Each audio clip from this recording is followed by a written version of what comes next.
শওকত মোল্লা গ্রেফতার। এনআইএর হাতে শওকত মোল্লা গ্রেফতার। কাল রাত থেকে শুরু হয়েছিল খোঁজ। এনআইএর ভয়ে বেপাত্তা ছিলেন শওকত। ভাঙড়ে বোমা বিস্ফোরণের মামলা, সেই মামলায় ধৃত গ্রেফতার প্রাক্তন তৃণমূল বিধায়ক শওকত। এখনো পর্যন্ত যা খবর পাওয়া যাচ্ছে, কামালগাজী এলাকা থেকে শওকত মোল্লাকে গ্রেফতার করা হয়েছে, অর্থাৎ সোনারপুর থেকে কিছুটা দূরেই কামালগাজী এলাকা, সেখান থেকে শওকতকে গ্রেফতার করা হয়েছে। এখনো পর্যন্ত এই খবর পাওয়া যাচ্ছে। নিঃসন্দেহে কাল থেকে যেভাবে এনআইএ উঠে পড়ে লেগেছিল শওকত মোল্লাকে নিয়ে, আজ গ্রেফতারি। আরো আপডেট নেব, পিয়ালি রয়েছেন আমাদের সঙ্গে। পিয়ালি, দেখো, সারাশি চাপে অবশেষে কিন্তু গ্রেফতার হলো শওকত মোল্লা। তার কারণ তুমি জানো যে গতকালকে তার বাড়ির সামনে তারা পৌঁছে গিয়েছিল, তার ছেলেকে নিয়ে একাধিক জায়গায় তারা তল্লাশি চালাচ্ছিল এবং চুনাখালি দিয়ে এই শওকত মোল্লা পালানোর চেষ্টা করেছিল বাংলাদেশে, কিন্তু স্থানীয় লোকেদেরকে অ্যালার্ট করে রেখেছিল এনআইএ। ফলে তারা যখন ধাওয়া করে সেখান থেকে পালিয়ে যায় শওকত মোল্লা এবং তারপরে এনআইএ তরফ থেকে বাংলাদেশে বিএসএফ কে একেবারে সতর্ক করা হয়েছিল, তারা বর্ডার সিল করে দিয়েছিল।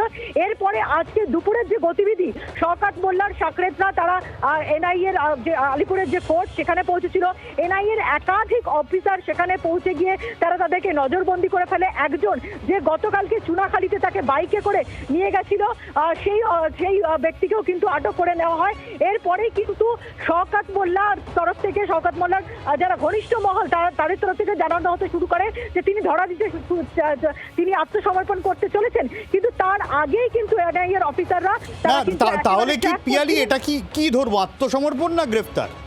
একেবারেই নয়, গ্রেফতার। কারণ আত্মসমর্পণ করার এইরকম একটি তিনি পরিকল্পনা করছিলেন জানা যাচ্ছিল। কিন্তু শওকত মোল্লাকে ট্র্যাক করার জন্য আমরা সারা দুপুর থেকে দেখেছি যে কিভাবে জায়গায় জায়গায় তারা অফিসাররা নজর রাখছিলেন, বিভিন্ন জায়গায় তারা কাজ করছিলেন এবং কার্যত সারাশি চাপ যেটাকে বলে, যে পালানোর আর কোনো পথ নেই, বাংলাদেশে পালানোর পরিকল্পনা ভেস্তে গেছে।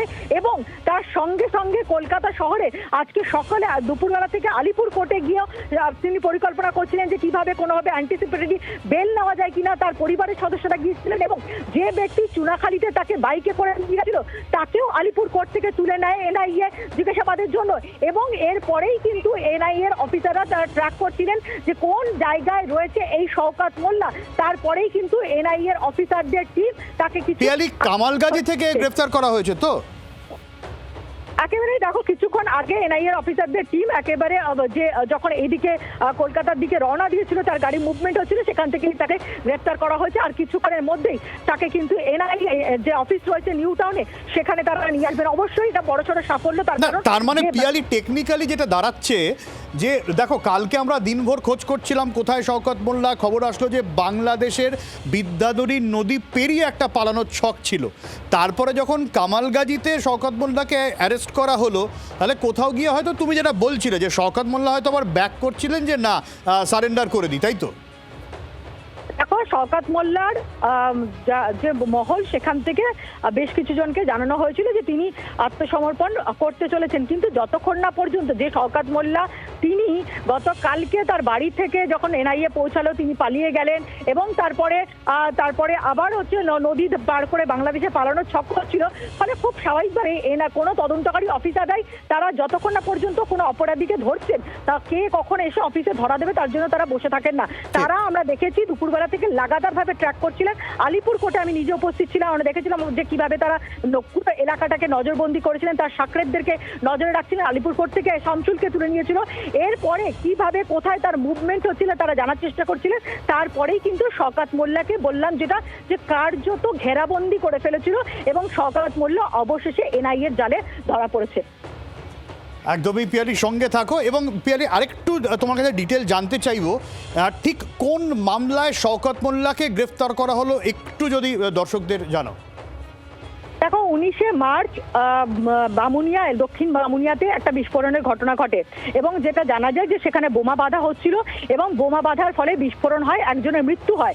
এবং এই যে বিস্ফোরণ হয়েছে, বিস্ফোরণ হওয়ার পরে যেটা হয় যে যার মৃত্যু হয়েছিল এবং যারা আহত হয়েছে তাদেরকে একটা গাড়িতে তোলা হয়, গাড়িতে তুলে দেহ পাচারের চেষ্টা করা হয়। গাড়িতে তোলার পর গতকালকেই সেই গাড়ির চালককেও গ্রেফতার করা হয়েছে, শাহিনুর। এবং সেই গাড়িতে তোলার পর তাকে অ্যাম্বুলেন্সে তোলা হয় এবং অ্যাম্বুলেন্সে তুলে দেহটাকে অন্য জায়গায় ফেলে দেওয়া ছেড়ে আসা হয়েছিল। পরবর্তী সময় প্রথমে ধামাচাপা দেওয়ার চেষ্টা হয়, যেখানে কোনো বিস্ফোরণ হয়নি, কিন্তু পরবর্তী সময় জানা যায় যে বোমা বাঁধতে গিয়ে বিস্ফোরণ হয়েছে এবং সেই ঘটনায় আগে দুজনকে গ্রেপ্তার করা হয়েছিল। তার মধ্যে একজন ওহিদুল ইসলাম, যে ওহিদুল ইসলাম শওকত মোল্লার ঘনিষ্ঠ, এবং একেবারে এই দুজনকে গ্রেপ্তার করার পর তদন্তকারী অফিসাররা যেটা জানতে পারেন যে এই গোটা ঘটনার প্রধান অভিযুক্ত শওকত মোল্লা, তার নির্দেশেই নির্বাচনের আগে বোমা বাঁধা হচ্ছিল এবং এরপরেই কিন্তু একেবারে শওকত মোল্লা তারা খোঁজ করছিলেন। গতকালকে একেবারে তার বাড়িতে ঘিরে ফেলা হয়েছিল, তার ছেলেকে নিয়ে জায়গায় জায়গায় তল্লাশি অভিযান চলছিল এবং অবশেষে তুমি জানো যে কিছুক্ষণ আগে যে তোমাকে যেটা জানালাম যে তারা ট্র্যাক করছিল, অবশেষে কিন্তু সেই শওকত মোল্লাকে গ্রেপ্তার করা সম্ভব হয়েছে। পিয়ারি, আর একটা আপডেট চাইবো।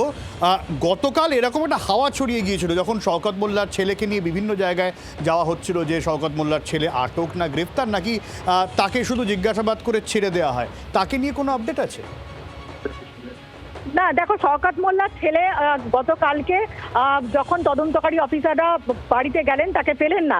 তারপর তার ছেলেকে নিয়ে প্রথমে তার মামার বাড়ি, তাদের পার্টি অফিস, তাদের যে ক্যাফে, তারপরে একজন আরও সাকরেতের বাড়ি গেলেন।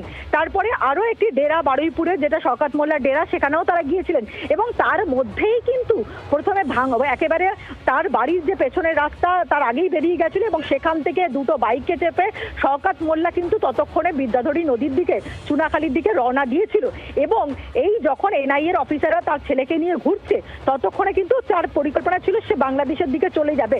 যদিও তার ছেলেকে নিয়ে কেন জিজ্ঞাসাবাদ করা হচ্ছিল, তার কারণ বাবার গতিবিধি কোথায় রয়েছে তিনি জানেন কিনা, সেই কারণে। যদিও তাকে গ্রেপ্তার করা হয়নি, কারণ এই মামলা অর্থাৎ বিস্ফোরণের মামলার সঙ্গে তার ছেলের কোনো যোগাযোগ নেই, ফলে তাকে জিজ্ঞাসাবাদ করা হচ্ছিল, পরবর্তী সময় তাকে ছেড়ে দেওয়া হয়েছে। একদমই পিয়ারি, আপাতত ধন্যবাদ তোমাকে। এবং এই জায়গায় দাঁড়িয়ে এখনো পর্যন্ত নিঃসন্দেহে সব থেকে বড় খবর, গ্রেফতার শওকত মোল্লা সোনারপুর সংলগ্ন নরেন্দ্রপুর থানার অধীন কামালগাজী থেকে।